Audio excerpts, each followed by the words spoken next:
Selamat pagi. Bapak Ibu boleh lihat kiri kanan depan belakang. Kasih tahu nggak kebetulan ada di sini. Nggak kebetulan ya. Nggak kebetulan juga ntar pulang mau ditraktir makan. Nggak kebetulan. Nggak kebetulan. Silakan duduk Bapak Ibu Saudara sekalian. Boleh kasih tepuk tangan buat pelayan-pelayan Tuhan yang melayani pada pagi hari ini. New Life. Yang ada di parkiran. Kameranya di mana ya? Yang ada di parkiran juga. Yang ada di parkiran itu asyir parkir bukan hadir untuk diomelin ya. Jadi harus diingat. Gak hadir untuk dimaki-maki, dimarahin. Mereka hadir untuk membantu dan thank God mereka gak minta bayaran. Cuma dikasih nasi bungkus itu pun pakai duit sendiri saya pikir. Kali-kali saudara keluar untuk tepuk mereka bilang good job. Atau mereka yang ada di kameramen kayak gimana pun juga ada sekitar 100 orang lebih mungkin. 100 orang lebih kali ya. Yang ada untuk melayani untuk kebaktian ini bisa berjalan. Sama-sama sampai mereka yang ada di toilet, yang ada di apapun juga. Jadi saudara tolong. Kalau saudara marah-marah kepada salah satu dari mereka, kelihatan saudara adalah orang yang pemarah kelihatannya. Ya, GSJ Bethlehem sama seperti Pastor Daniel Yosafat bilang, aduh kok ada jemaat yang bilang GSJ Bethlehem, jemaatnya itu sombong-sombong, oh kita nggak sombong. Saudara sombong? Hati-hati loh, orang sombong disayang setan. Mau disayang siapa saudara? Ibrani pasal 9 ayat yang ke-22. Ibrani pasal 9 ayat yang ke-22. Tema hari ini. Seminggu ini ada begitu banyak hal yang akan terjadi dalam kehidupan. Dalam kisah di Alkitab juga bicara mengenai penyaliban Tuhan Yesus. Ibrani 9 ayat ke-22 kita akan mulai dari sini. Dan hampir segala sesuatu disucikan menurut hukum Taurat dengan darah. Dan tanpa penumpahan darah tidak ada pengampunan. Sekali lagi. Dan hampir segala sesuatu disucikan menurut hukum Taurat dengan darah. Dan tanpa penumpahan darah tidak ada pengampunan. Roma 6 ayat yang ke-23. Roma 6:23. Sebab upah dosa ialah maut. Tetapi karunia Allah ialah hidup yang kekal dalam Kristus Yesus Tuhan kita. Sebab upah dosa ialah maut. Tetapi karunia Allah ialah hidup yang kekal dalam Kristus Yesus. Pagi ini saya mau sodorkan pertama buat Bapak Ibu Saudara bahwa dosa adalah hal yang serius. Kalau saudara anggap dosa main-main, saudara terjebak. Dosa adalah perkara yang serius. Itu sebabnya Alkitab berkata gini, tidak ada pengampunan tanpa penumpahan darah. Alasannya kenapa? Karena upah dosa adalah maut. Dosa punya saudara kembar yang namanya maut. Kemanapun dosa pergi, maut akan selalu mengikuti. Saudara nggak bisa tengking salah satu karena mereka datang dengan satu paket. Dan saya harus beritahu buat saudara, dosa adalah hal yang serius. Dosa bukan hal main-main. Saudara nggak perlu ngobrol-ngobrol ngopi dengan dosa, nggak perlu. Karena dosa bukan perkara yang gampangan, bukan hal yang gampang. Dosa adalah hal yang serius. Saya sengaja minta tadi Alkitab yang ini. Ada sekitar dari perjanjian lama sampai perjanjian baru di Alkitab ini loh ya. Ada sekitar 1392 lembar. 1392 lembar dari perjanjian lama dan perjanjian baru. Cuman 2 lembar. Hampir 2 lembar, 1,5 kurang. Yang menggambarkan kehidupan manusia tanpa dosa. Selebihnya ini bagaimana Tuhan berurusan dengan dosa loh dalam kehidupan kita. Kalau saudara mau pikir bahwa dosa bukanlah hal yang serius, ini serius. Ini perkara serius. Hampir sebagian besar kalau ada 1392 lembar, 1390 lembar ayat di Alkitab itu bagaimana Tuhan harus bereskan dosa yang dibuat Adam pada waktu itu. Pada waktu di Taman Eden. Sin is a serious problem. Dosa itu sangat-sangat serius. Perkara yang serius dalam kehidupan kita semua. Makanya nggak boleh kita menganggap dosa adalah perkara yang enteng. Dan yang paling bukan yang paling menyedihkan. Dan salah satu trik dari dosa adalah gini. Dosa itu memberi kenikmatan. Dosa itu kenikmatannya sementara, penderitaannya selamanya. Itu dosa. Dosa itu kenikmatannya sementara, penderitaannya selamanya. Sedangkan Yesus adalah gini, penderitaannya sementara, kenikmatannya selamanya. Dosa itu kenikmatannya cuma sementara, penderitaannya kekal. Sementara Yesus Kristus menawarkan kehidupan kepada saya dan saudara, penderitaannya sesaat. Tapi kebahagiaan, kenikmatannya selamanya. Dan pilihannya hanya ditentukan oleh kita. Dan dosa adalah perkara yang serius. Bukan perkara main-main. Karena kemanapun dosa pergi, di sana maut pergi. Dan hari ini kan berbicara mengenai tumbal. Tadi Pastor Agus sudah sampaikan mengenai tumbal. Saya ketika melihat kata tumbal pertama kali, saya tadi bilang kebaktian pertama selalu muncul gambar Susana. Tumbal, Nyi Blorong, Nyi Roro Kidul, suster apa tuh saya nggak tahu. Sekarang udah rada keren, susternya ngesot. Mungkin tahun depan mungkin susternya naik mobil kelihatannya. Saya nggak tahu tapi setiap kali kata itu muncul kan itu yang muncul. Dan yang menarik adalah gini. Yang iblis tawarkan dalam kehidupan saya dan saudara, kita perlu memberikan yang terbaik yang kita miliki untuk mendapatkan hal yang baik aja. Itu yang iblis tawarkan. Kita menyerahkan yang terbaik yang kita miliki untuk mendapatkan hal yang baik. Itu yang iblis tawarkan sebetulnya.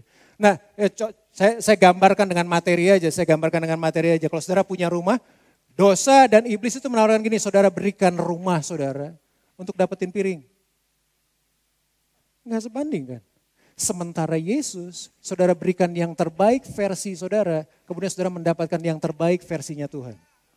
Itu yang Yesus bilang. Sementara iblis dan dosa kita memberikan yang terbaik yang kita miliki untuk mendapatkan hal yang baik. Dan ya itu berlaku dalam kehidupan kita. Iblis bisa kasih materi, bisa. Tapi saudara kehilangan keluarga. Gak ada satupun kesuksesan di dunia ini yang dapat menggantikan kegagalan dalam keluarga. Gak ada satupun kesuksesan di dunia yang bisa menggantikan kegagalan dalam keluarga. Oh, iblis bisa kasih mobil, banyak, bisa kok dia bisa. Tapi sebagai gantinya dia akan dapatkan anak saudara.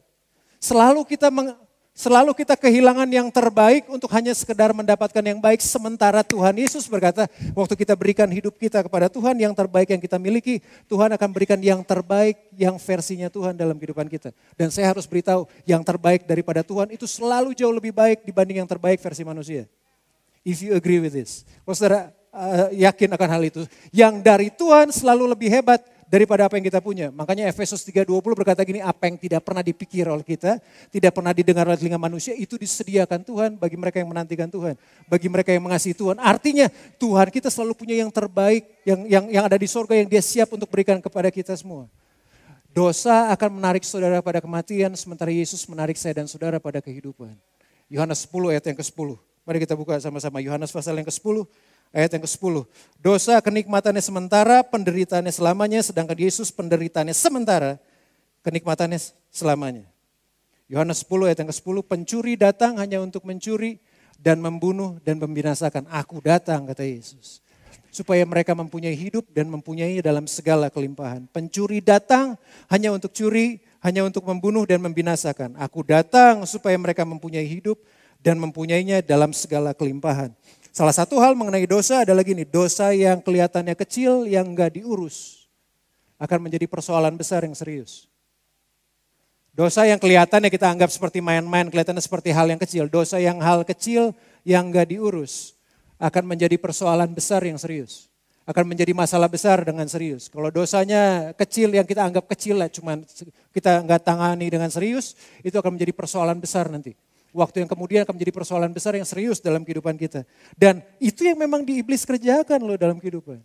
Pencuri datang untuk curi, bunuh, dan binasakan. Dan yang hebat adalah gini, pencuri ini bukan sekedar curi. Dia akan bunuh saudara dan dia akan binasakan kita. Tetapi sebaliknya Yesus datang supaya kita memiliki hidup. Ayatnya tolong ditampilin supaya kita memiliki hidup dan memilikinya dengan segala kelimpahan. Tolong munculin ayatnya Yohanes 10 tadi. Pencuri datang hanya untuk mencuri dan membunuh dan membinasakan. Aku datang, kata Yesus, supaya mereka mempunyai hidup, koma. Enggak titik.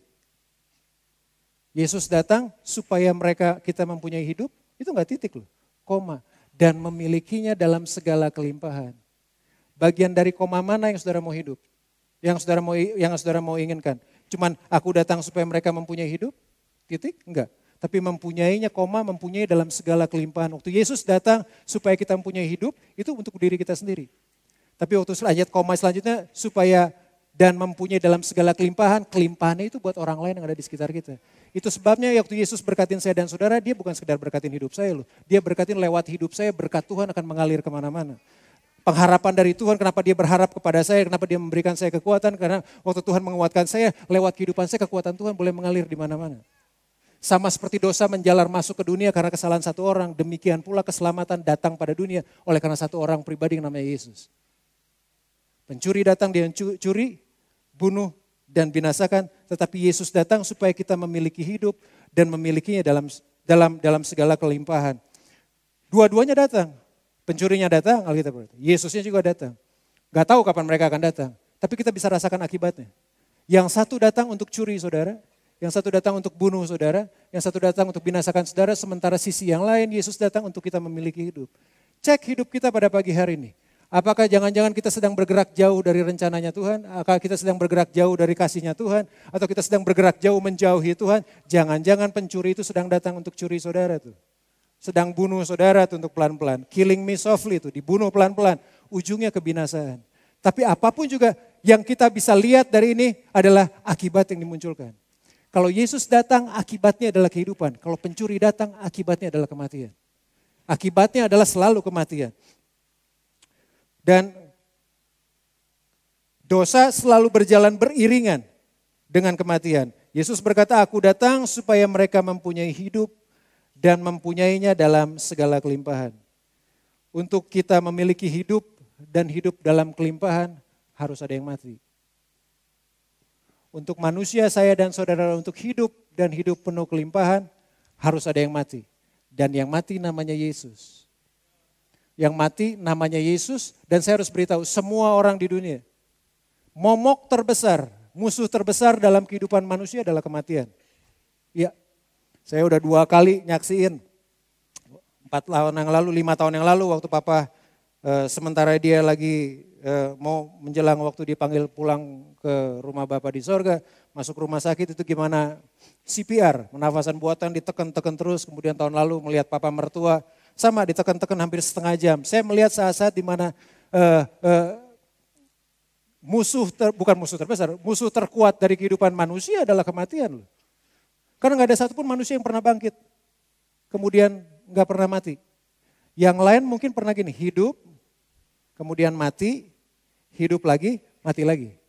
Tapi this kind of Jesus, tapi Yesus yang sama dia adalah hidup, dia mati, dia hidup, gak mati-mati. Gak senang lihat Anda saudara. Hah? Kasih tepuk tangan dong buat Yesus yang hidup. Karena cuman dia loh. Cuman dia yang hidup, mati, kemudian hidup selamanya. Artinya dengan kata lain, saya lupa. Gak ada. Kalau ini satu bagian mungkin Pak. Dalam kehidupan, dia ada jagoannya di sini. Saya gak tahu mungkin jagoannya siapa gitu ya. Kalau saya sebagai orang pribadi untuk mau kuasain sebuah daerah ini, yang saya harus lakukan adalah saya harus kalahin premannya dulu nih. Saya harus bunuh nih preman, saya harus kalahin nih preman, kemudian saya bisa merdeka, saya bisa menguasai tempat ini. Karena apa? Karena ada yang jaganya, yang sekuat apapun yang jaganya, kalau saya bisa kalahin dia, at that time saya mengambil alih kekuasaan di tempat ini. Sama seperti Tuhan Yesus, kematian menjadi momok dalam kehidupan manusia. Hal musuh yang paling menakutkan dalam kehidupan manusia, dia premannya kematian.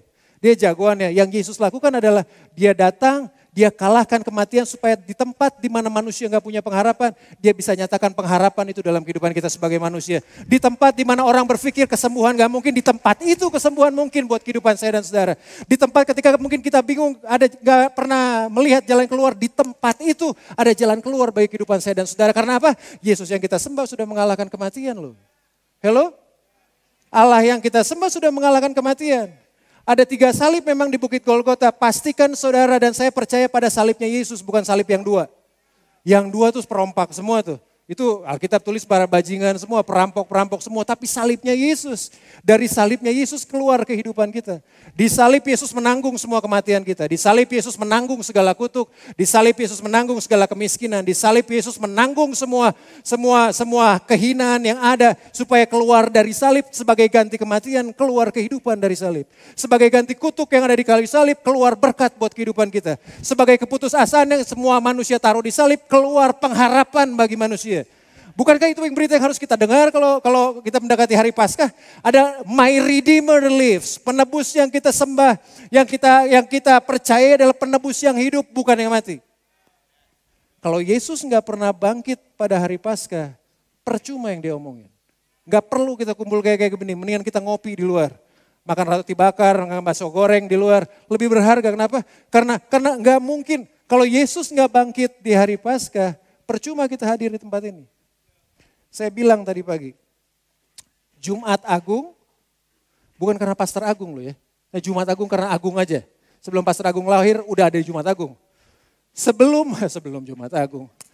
Jumat Agung akan kehilangan keagungannya tanpa Minggu Paskah. Orang menyebutnya ini Jumat Agung, ini kalau ini hari Jumat Agung, kemudian ini Minggu, segini aja deh. Ini Jumat Agung, Good Friday, ini Minggu Paskah. Jumat Agung ini akan kehilangan kata agungnya kalau nggak ada Minggu Paskah. Karena Jumat ini bisa dilihat agung karena kita melihatnya dari Minggu Paskah. Di Jumat Agung, kalau Yesus nggak ada Minggu Paskah, Yesus cuma mati, orang cuma mengenal gini, ada satu orang nabi hebat. Dia sembuhin orang, dia bisa bangkitin orang. Pernah hidup, pernah. Tapi apa? Mati. Itu hari Jumat tuh. Sama dengan manusia. Tapi yang berbuat berbeda dengan pribadi yang satu ini, dia nggak sekedar mati di sini nih. Ada Minggu Paskah. Ada pengharapan yang baru dalam kehidupan kita anak-anak Tuhan. Ada kekuatan yang baru, ada kesukaan yang baru kayak begini. Walaupun saudara melalui salib pada hari Jumat, ingatlah ada hari Minggu di mana Paskah hadir. Di mana Yesus yang kita sembah bukan Yesus yang mati, tapi Yesus yang hidup dalam kehidupan kita semua. Kalau dia udah mengalahkan kematian, musuh terbesar dalam kehidupan manusia, dia bisa sanggup untuk tolong segala kesulitan yang sedang saya dan saudara hadapi. Amin. Yes, pengharapan yang baru dia berikan. Jumat Agung ini hanya berarti agung karena ada Minggu Paskah di mana Yesus hadir sebagai seorang pemenang. Dalam kehidupan saya dan saudara. Makanya dari sini dia berkata gini, aku datang supaya kamu mempunyai hidup. Punyainya dalam segala kelimpahan. Kalau dia nggak mati, dia nggak bisa, nggak usah kita percayain hal gitu. Tapi karena dia mati dan bangkit buat kita loh. Kita memiliki hidup dan memilikinya dalam segala kelimpahan. God is God more than enough. Tuhan adalah Tuhan yang lebih daripada cukup. Itu sebabnya dia berikan hidup penuh kelimpahan. Karena dia udah bayar harganya. Saudara pernah sebagai seorang anak atau sebagai orang tua, kalau ajak anak makan es krim atau ya belanja di warung, anak kan paling enak. Mau ini. Dikasih, duduk, makan. Yang dia pikir itu gratis. Padahal kan apa? Bapaknya yang bayar keluarin dompet. Kalau nggak ada duit kan keluarin KTP. Enggak lah ya keluarin KTP sih ya. Keluarin kartu keluarga kelihatannya. Yang anaknya nggak tahu adalah makan. Dia pikir dia gratis. Padahal bapaknya yang bayar. Saudara pikir kehidupan saudara gratis? Dibayar sama Bapak di sorga. Ini Yesus bayar loh buat saya dan saudara. Dia bayar buat kita. Bukan dengan barang yang murah, dengan harga yang murah. Tapi dengan harga yang mahal itu nyawanya sendiri dia bayar. Supaya kita memiliki hidup dan hidup penuh kelimpahan. Supaya keluarga saudara memiliki hidup penuh kelimpahan. Supaya anak saudara memiliki hidup penuh kelimpahan. Supaya pekerjaan yang saudara jalani adalah pekerjaan yang hidup dan memberikan kelimpahan. Semua yang Tuhan lakukan dalam kehidupan kita supaya kita memiliki hidup, memilikinya dengan segala kelimpahan. Because He has paid the price. Dia udah bayar harganya. Yesus udah bayar harganya buat saya dan saudara. Dia udah bayar harganya lunas. Dan itu membereskan penyakit terbesar, hal terbesar, ketakutan terbesar dalam kehidupan manusia yang disebut dengan kematian. 2 Korintus 5 ayat yang 17. 2 Korintus pasal yang kelima ayat yang ke-17.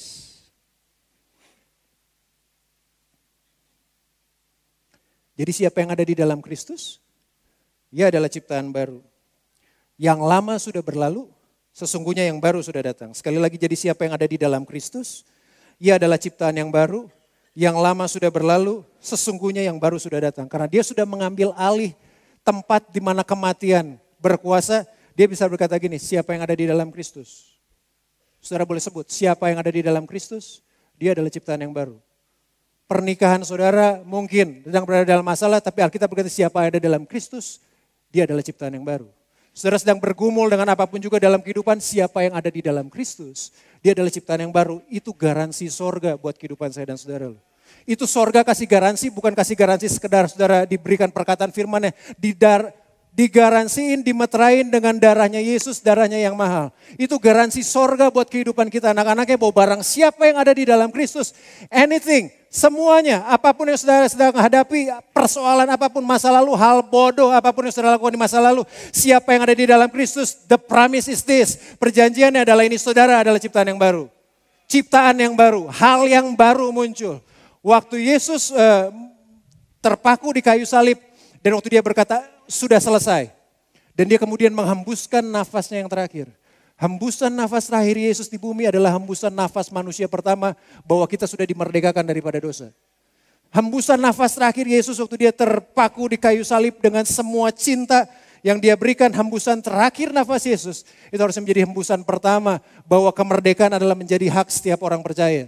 Janjinya berkata bahwa siapa yang ada di dalam Kristus, dia adalah ciptaan yang baru. Pernikahannya boleh lama. Bukan berarti saudara karena ini ayat ciptaan yang baru kemudian kita cari pasangan yang baru. Enggak kan kayak begitu kan. Bukan, loh, pernikahannya boleh lama tapi rasanya boleh baru. Kurang yakin kelihatannya. Masih tawar kelihatannya ya. Kenapa Yesus, saya ulangi kenapa Yesus melakukan mujizat pertama di Kanaan, ini aja intermezzo, di pernikahan. John Gray, Pastor John Gray yang khotbah ini. Kenapa Yesus membuat mujizat pertama di pernikahan? Karena memang pernikahan adalah tempat pertama yang harusnya terjadi mujizat. Kenapa mujizat pertama Yesus ada di pernikahan di keluarga? Karena memang pernikahan adalah tempat pertama di mana mujizat harus dimunculkan. Siapa yang ada di dalam Kristus dia ciptaan baru. Yang lama sudah berlalu, yang baru sudah datang. Itu yang harusnya saya dan saudara pegang sebagai janjinya Tuhan. Saudara boleh buat kesalahan seperti apapun juga. Saudara boleh lihat, saudara berpikir bahwa wah kita udah jauh banget daripada Tuhan. Kita udah berdosa kepada Tuhan. Tuhan gak mungkin ampuni kita. Oh, jangan pikir Tuhan seperti kita mikir Tuhan. Saudara perlu ganti pikiran saudara. Bahwa kita perlu mikir Tuhan seperti jauhnya langit dari bumi. Kalau saudara ukur jauhnya langit dari bumi dan saudara bisa ukur. Demikian pula jauhnya pikiran Tuhan. Kita seringkali kalau kita jatuh dalam dosa Tuhan gak mungkin ampunin. Itu pikiran saudara. Jangan berlagak kayak Tuhan deh. Belagu banget sih jadi orang. Loh jangan berlagak. Loh memang sepertinya gitu. Boleh munculin gambarnya? Lisa Bevere tulis ini. If you think you've blown God's plan for your life, rest in this. You, my beautiful friend, are not that powerful. Kalau saudara berpikir bahwa karena saudara berdosa, kemudian saudara merusak rencana Tuhan. Sebentar. Pikir pelan-pelan. Saudara nggak seberkuasa begitu, kata dia. Saudara nggak akan pernah bisa rusak rencananya Tuhan dalam kehidupan saudara. Dosa nggak pernah bisa rusak dalam rencana Tuhan dalam kehidupan kita. Yesus berikan jalan keluarnya. Siapa yang ada di dalam Kristus, dia adalah ciptaan yang baru. Yang lama sudah berlalu, yang baru sudah datang. Pertanyaannya saudara mau gak di dalam Kristus? Itu pertanyaan yang paling penting. Dia udah bayar harganya loh, dia udah sodorin semuanya. Saudara mau apa? Saudara mau kesembuhan. Apapun yang dibutuhkan untuk kesuksesan, keberhasilan, kebahagiaan kehidupan kita, Tuhan sudah sediakan. Yang jadi pertanyaan apakah kita mau ambil apa enggak tuh? Apakah saudara mau masuk pada di dalam Kristus atau mau yang di dalam yang lain? Di dalam Kristus ada hal-hal baru katanya. Sesuatu yang baru bisa muncul di tangan Kristus. Bulan lalu saya beritakan bahwa manusia itu diciptain dari debu tanah. Ya, saudara yakin manusia kita semua diciptain dari debu tanah. Jadi kalau ada orang yang suka tersinggung, gampang tersinggung, cepat marah, kemudian orangnya negatif melulu, sombong kayak gitu, jangan-jangan dia diciptakan dari tanah sengketa kelihatannya. Bukan dari debu tanah kelihatannya. It's only joke gitu kayak begitu ya, karena sedih banget tuh kelihatannya kayak begitu. Tapi saya harus beritahu buat saudara, bahwa manusia diciptakan dari debu tanah. Betul? Tuhan ambil debu tanah itu. Jadi bahasa Inggris ditulis dengan kata dirt, D-I-R-T. Kalau saudara tambahin huruf Y, Y itu dirty, kotor. Dari debu tanah, hal yang kotor. Diinjak-injak orang tuh debu tanah.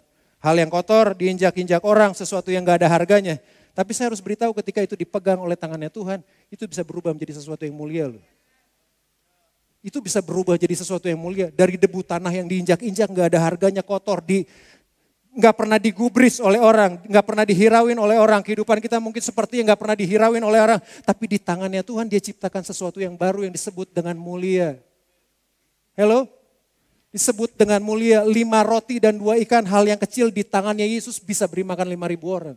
Segala sesuatu yang ada dalam tangannya Yesus bisa berubah menjadi mulia. Karena dia berkata, dia berjanji karena tangannya udah berlubang paku. Tangan yang berlubang paku di kayu salib sanggup untuk mengisi lubang-lubang apapun yang ada dalam kehidupan saya dan saudara. Tangan yang berlubang paku yang ada di kayu salib itu sanggup untuk mengisi segala lubang kekosongan, lubang kesepian, lubang kepahitan, segala lubang keputusan, semuanya. Tuhan Yesus sanggup karena apa? Karena dia udah bayar harganya. Dan semua yang percaya memandang kepada Kristus, tinggal di dalam Kristus, dia adalah ciptaan yang baru. Yang lamanya sudah berlalu, yang barunya sudah datang.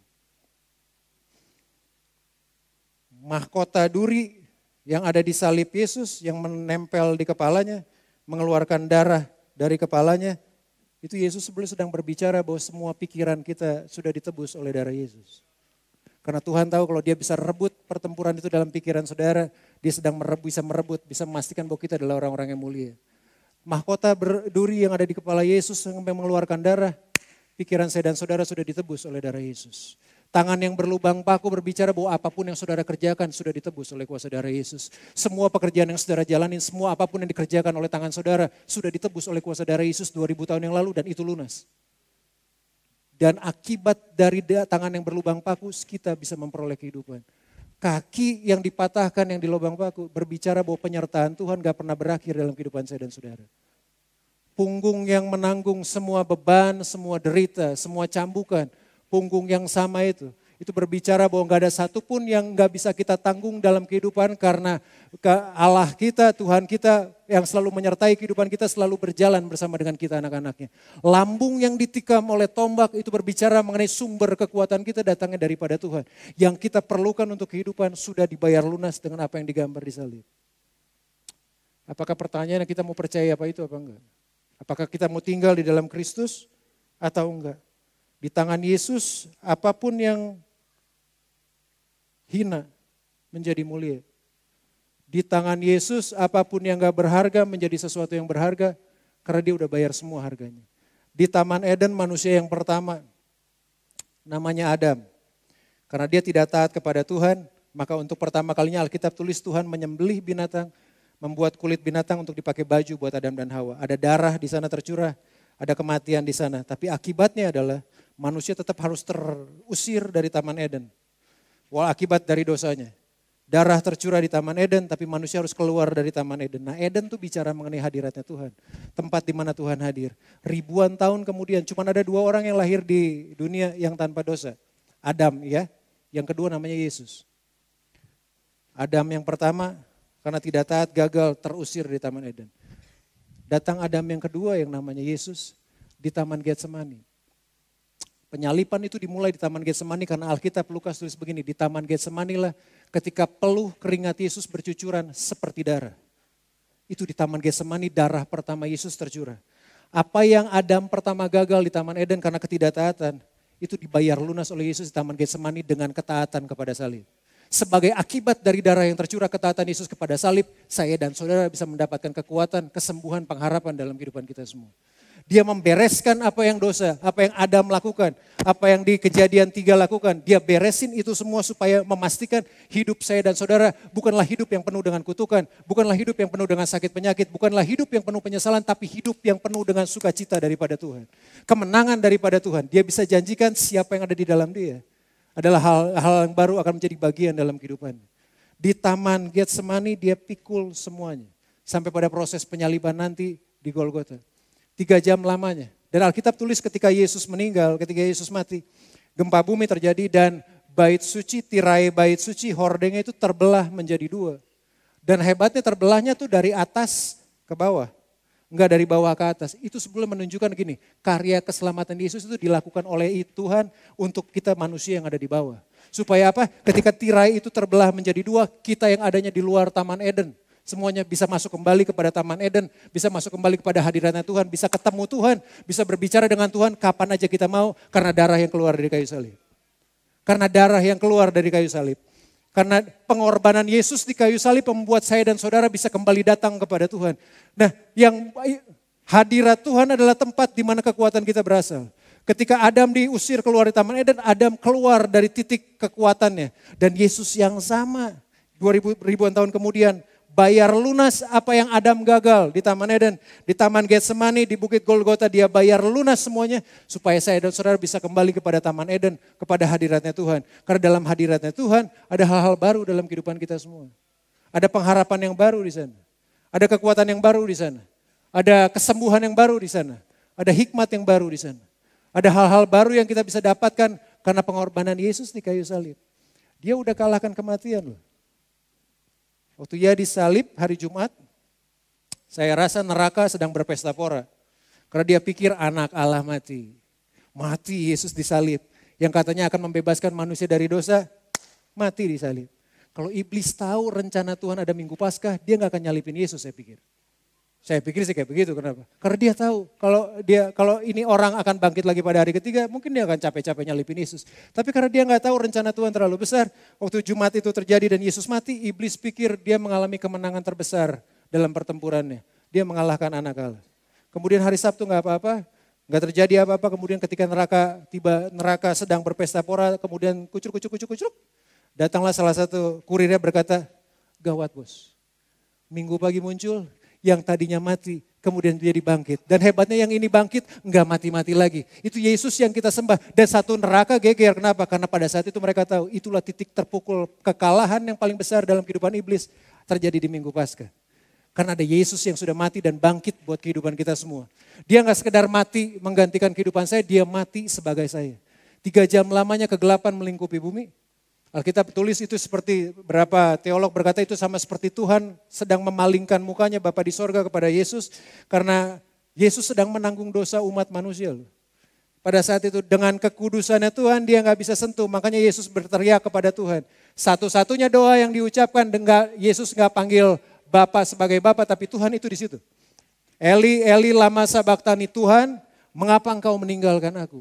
Untuk seketika lamanya Bapa di sorga harus menanggung semua kepedihan untuk sementara ini untuk meninggalkan Yesus sendirian. Dan karena Yesus nggak dapatkan itu dari Tuhan, kemudian dia ajak 3 orang temannya dong. Ketika dia temuin ke temannya, tidur. Yohanes, Petrus, Yakobus tidur. Pertolongan dari Tuhan nggak datang, pertolongan dari manusia nggak datang, ditekan di Taman Getsemani. Getsemani itu artinya tempat pemerahan zaitun. Ditekan dengan begitu rupa, sambil ditekan begitu rupa, darah mengalir keluar dari tubuhnya. Untuk hal ini, untuk hidup saya dan saudara, dia rela lakukan itu. Ditinggalkan oleh Bapa di sorga, bahkan ditinggalkan oleh manusia, dia tanggung itu all by himself, sendirian. Di Taman Getsemani, di Bukit Golgota, untuk saya dan saudara. Ketika dia tergantung di salib, yang dia lihat muka saya dan saudara. Muka seluruh orang yang ada di dunia. Yang kedua adalah dia tanggung semua kepahitan yang ada dalam kehidupan manusia. Dia tanggung itu semua di Golgota. Dan ketika itu selesai kehidupan kita semua, kita bisa beroleh kemenangan bersama dengan Tuhan. Yesaya pasal yang ke-53. Saya akan akhiri di sini. Yesaya pasal yang ke-53. Ayat 1 sampai ke-5.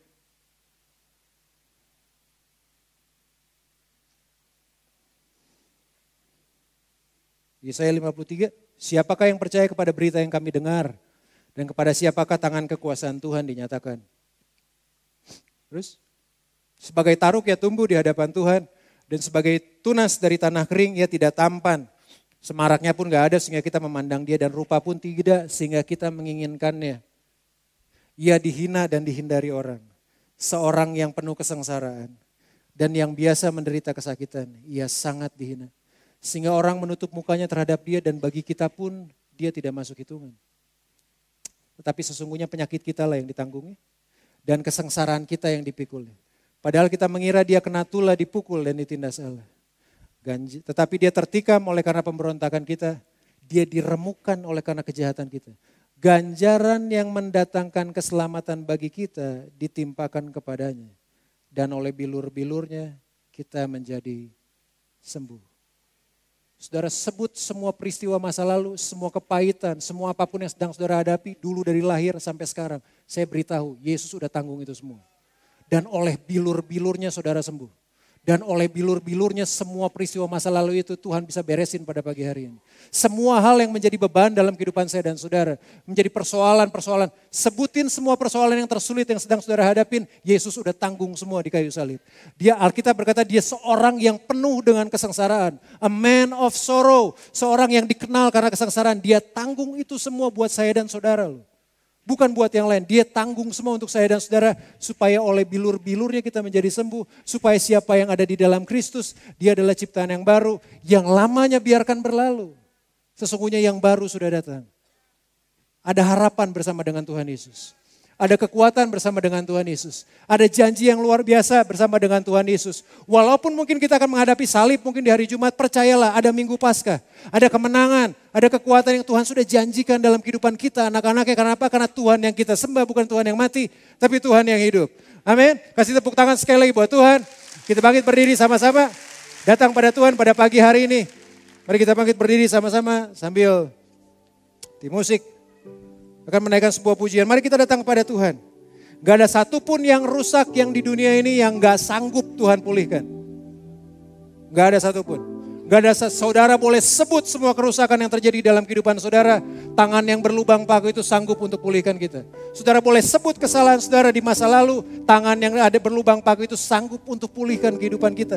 The reason why we live today. Alasan kenapa Tuhan izinkan kita hidup pada pagi hari ini. Sebetulnya Tuhan sedang membisikkan kepada saudara. Ada harapan bersama dengan Yesus. Ada kekuatan bersama dengan Yesus. Ada kesembuhan bersama dengan Yesus. Ada berkat bersama dengan Yesus. Ada pengharapan bersama dengan Tuhan Yesus. Mari datang pada Tuhan pada pagi hari ini Bapak Ibu Saudara sekalian. Terima kasih Tuhan Yesus, terima kasih Tuhan. Terima kasih Bapak.